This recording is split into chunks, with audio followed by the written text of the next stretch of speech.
আচ্ছা, এটা পাহাড়ি এলাকায় একটা জিনিস দেখলাম। আপনারা কেউ বলতে পারেন এই জিনিসটার নাম কি? আম যদি কেউ জেনে থাকেন অবশ্যই আমাকে জানাবেন। অনেক হয়ে আছে। বড়ও আছে, দেখছেন? বড়ও আছে।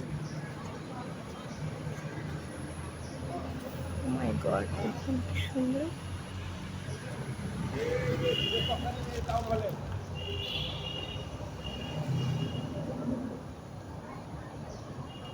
একটা ফুলের মতো নরম।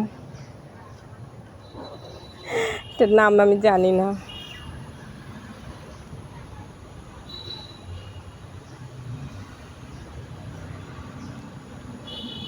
ওর ভিতরে একটা ফল আছে। চমৎকার। কেমন যেন একটা গন্ধ আসে। এটা কি জিনিস কে জানে বাবা? অনেকগুলা হয়েছে, অনেকগুলা হয়েছে। অবশ্যই আমাকে একটু জানান এটা আসলে কি জিনিস। আমি নাম জানি না।